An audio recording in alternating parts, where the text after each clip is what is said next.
Good morning, Cassie here from OK with our A. I'm here today to tell you about an experience that I had recently that I hope that you find encouraging. In the life that I live today, a lot has happened for me in the last few years. I was divorced. I changed jobs. I moved cities. My kids went from homeschool to public school. I've had a lot of change going on. But one thing that has been with me the entire time is this struggle that I have, learning how to live and deal with rheumatoid arthritis. It's always an ever-present sort of friend with it that kind of just comes along with me wherever I go. So today I'm going to tell you a story about another friend of mine who was like us, who he had his own health issues, his own health problems, and I'm just going to give you a rundown of who he was and the experience that I had with him and how that affected me, and I hope that it's encouraging to you. So when I was growing up, I had a good friend. Her name was Annika. Hey, Annika. Annika was 1 year younger than me, and we were alley neighbors. So I lived on one street, and then the back of my house was in the alley, and then down the alley, the back of her house was on the other side of the alley, and she lived on the street behind me. And so, we played a lot. We went to the same elementary school, grew up in the same church, and I'd find myself over at Annika's house from time to time, and I knew her brother and her parents. And anyway, Annika's dad, this story is about my friend Annika's dad, and her dad's name was Ova. So Ova was a very interesting character.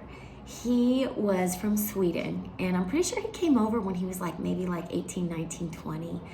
He came from Sweden as an athlete. He was a soccer player in Sweden. He came to play football in America, and he was a kicker. And he was an extremely gifted athlete, a very successful kicker. In fact, he still holds the record for the longest field goal ever kicked on record. It was 69 yards. Look him up, Ova Johansson. He still holds that record. And then I think he kicked 53 yards when he was 53 years old. Just an amazing human being. Not only was Ova an amazing athlete, he whenever he entered the business world, he had success in the business world. I knew him at church. At church he was well respected, well loved. He was a good man. He maintained a good household. He was a good member of the community. Just an all-around great guy. Well,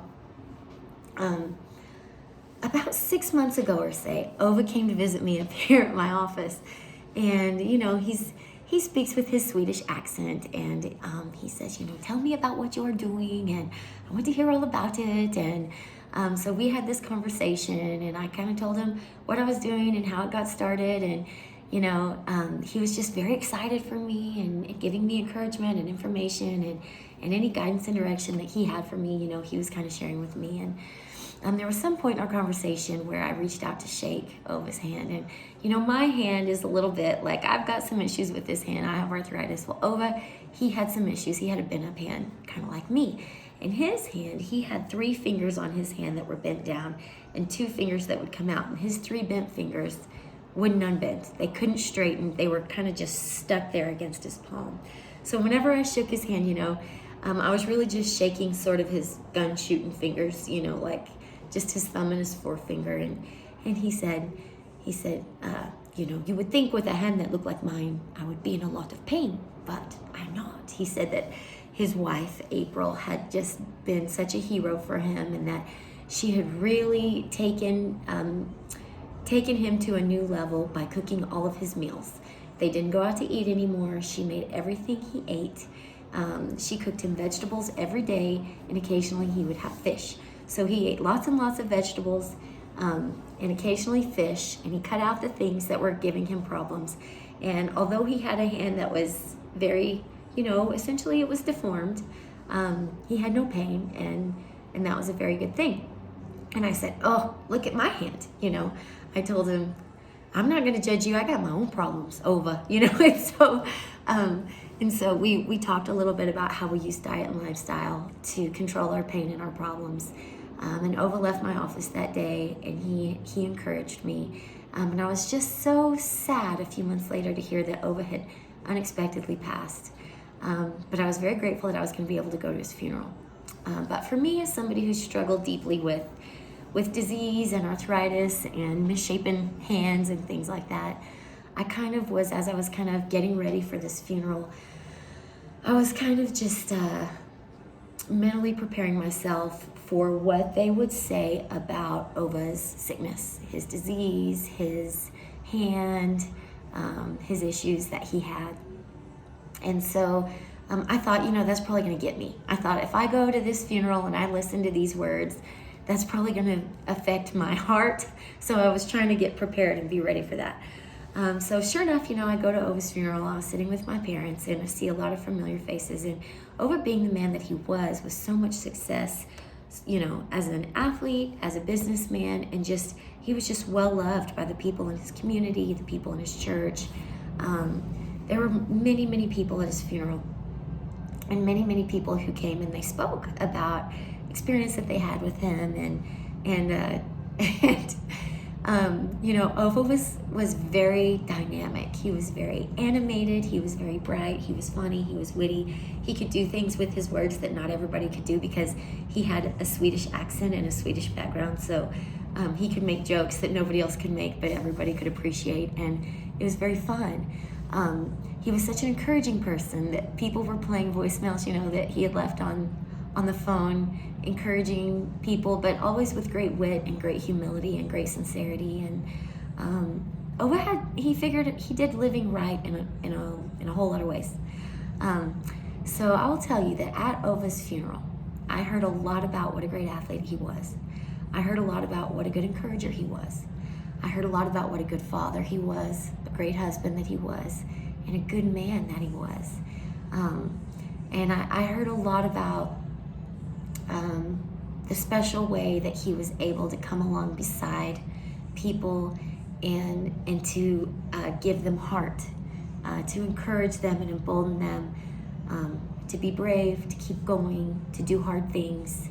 And I'll tell you, what I did not hear one mention of at this man's funeral was if he was sick or not. Didn't hear a thing about his hand, didn't hear a thing about his health, didn't hear a thing about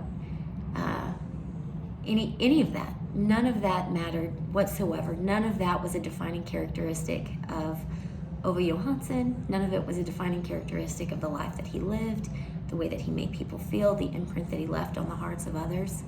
None of it mattered one bit. And so that was very profound to me. It was very profound to me because what it taught me was this.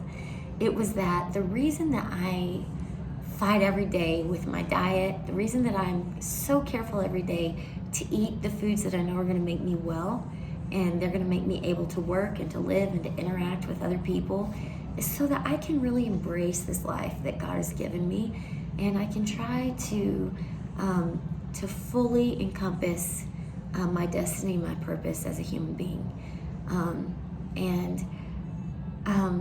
When I die, it's not going to matter if I walked a little wonky sometimes, or if that one knee kept popping, or if I sometimes had to, if sometimes I had to shake people's hand a little bit funny, or I had to open jars the arthritis way, or whenever I go to the gym, if I had to do things a little bit differently because I have a chronic disease that is debilitating to my joints, and it makes me have to do things a special way from time to time.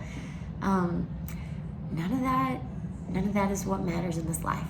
What matters in this life is the way that we interact with other people, the way that we love, the way that we choose to relate with and walk beside the people that are around us. And so I hope you find that encouraging today. For me, it's very motivating to keep doing what I'm doing.